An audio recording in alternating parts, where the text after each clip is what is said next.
Senator from Mississippi. Mr. President, a few years back, I was watching a television news show, and I saw a video that struck me as strange. It was a video taken by a security device outside of a residence.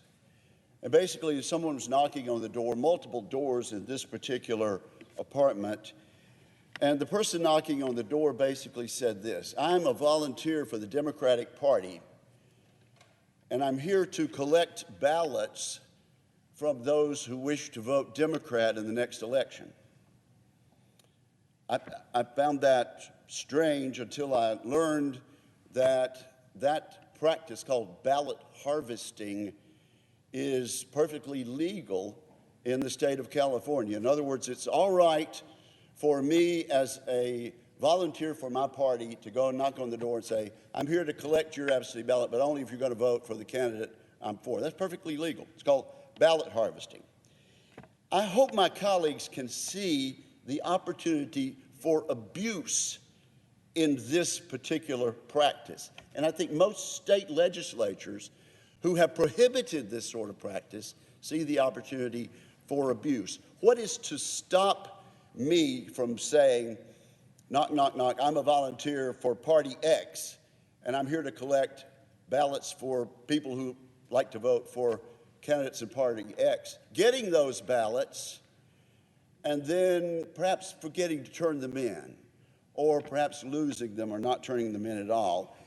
That sort of practice is rife for abuse, and I think it's the reason that most states prohibit that. Soon we will be taking up a bill which I'm told, if it comes to us in the form that it is now, would allow that sort of ballot harvesting.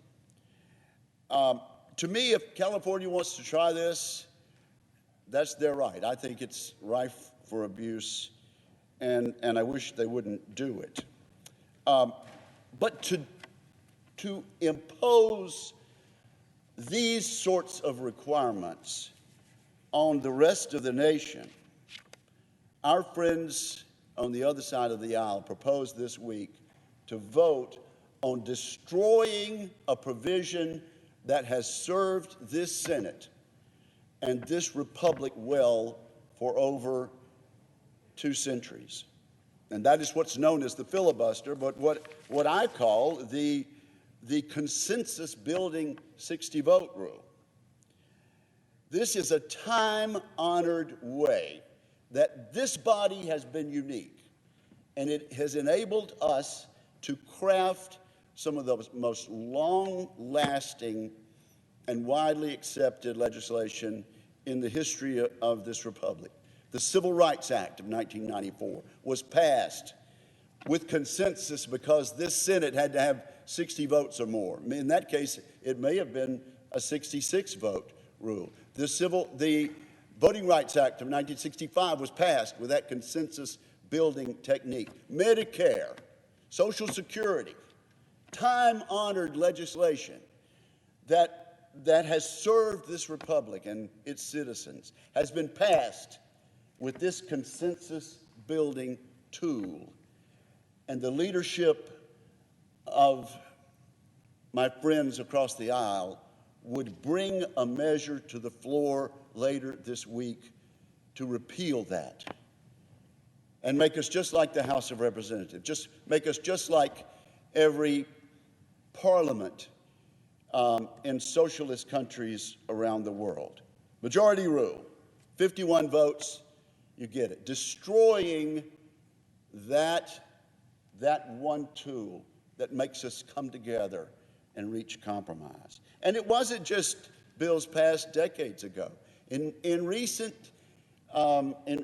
years, during your term and mine, Mr. President, we passed major veterans legislation with Johnny Isakson on one side and Bernie Sanders on the other side, coming together to build more facilities for veterans, to provide more choice for veterans.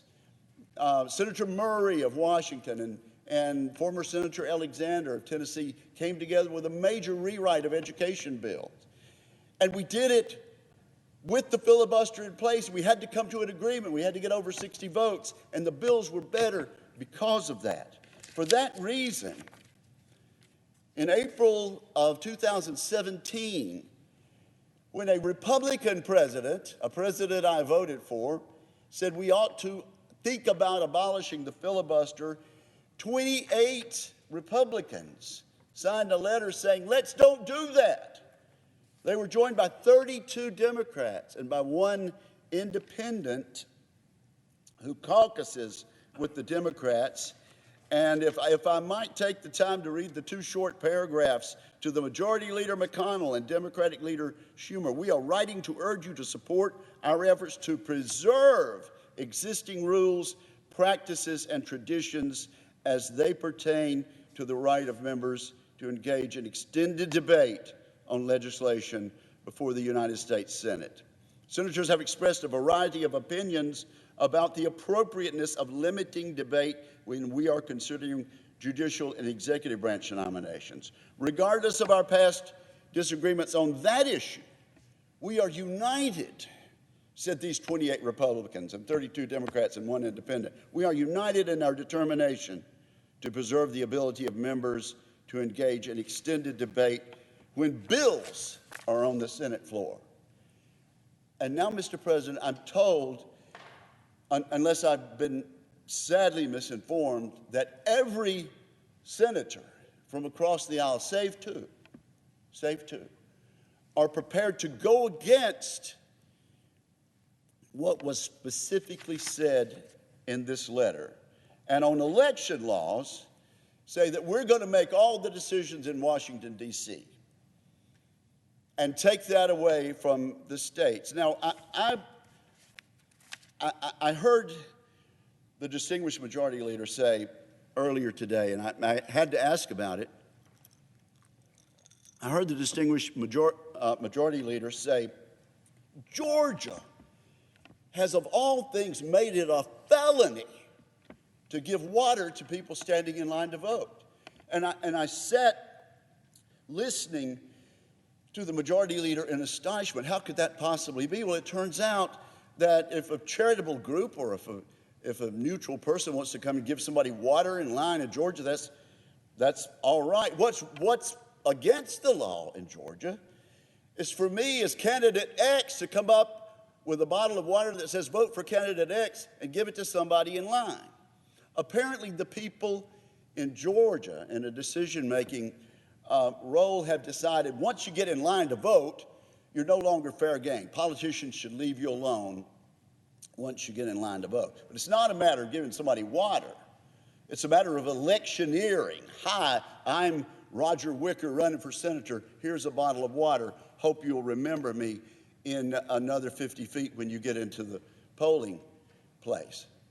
The people of Georgia, in their wisdom, have decided that's going too far. And I'm told, and perhaps the distinguished majority leader could come to the floor and correct me, and I would stand corrected if he did.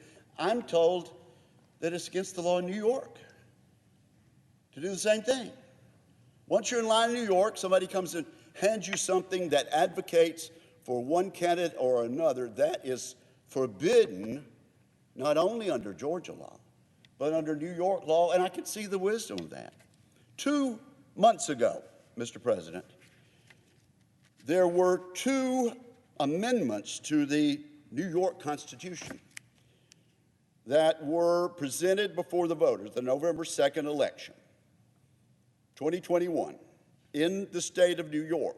One would have deleted the current requirement that a citizen be registered to vote for 10 days. Now, in my state, you got to be registered for 30 days. In New York State, it's 10 days. The law is you got to be registered for 10 days or you can't vote. A proposition was put on the ballot, eliminate that, allow same-day registration. Guess what the voters of New York did on that proposal a short 2 months ago? They voted 56.3% no against that. Are we to assume that the voters of the state of New York are Jim Crow on steroids, as the President of the United States would suggest? Or can we possibly assume that they thought a 10-day period before voting was appropriate and that we should keep it that way? I choose to think that we want 30 days in Mississippi.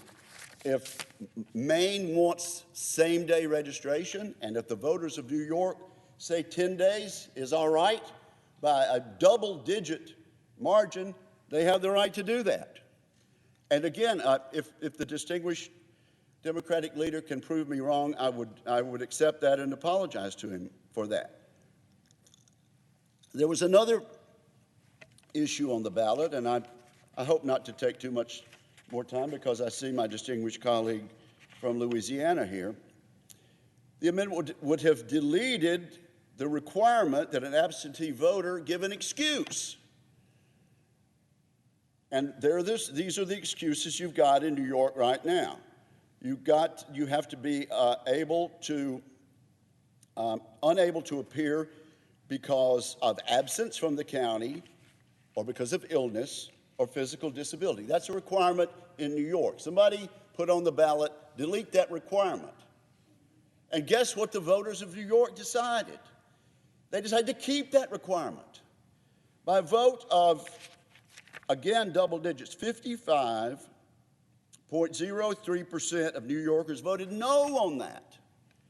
I don't condemn them for doing that. I'm sure they had a reason for doing that. But I think the leadership of the state of New York and the voters of the state of New York had a right to do that, and I don't condemn them for doing it, and I would certainly not break a 2-century consensus-building provision that has withstood the test of time to tell New York they can't do that, to tell all the 50 states that they must conform to an election law that we devise here in Washington, D.C.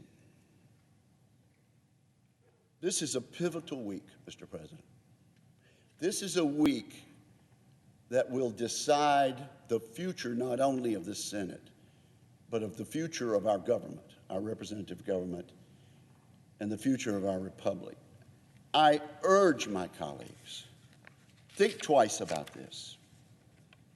Sometimes I've had to stand up to my party and say, I can't vote with you on that one. I know you want me to. I know I will suffer some reproach for not going with the team. But I'm begging members of both parties to search their hearts and decide in this case, we're going to preserve the one consensus-building, compromise-encouraging provision that has withstood the test of time. I hope that happens, and I yield the floor. Mr. President. The senator from Iowa.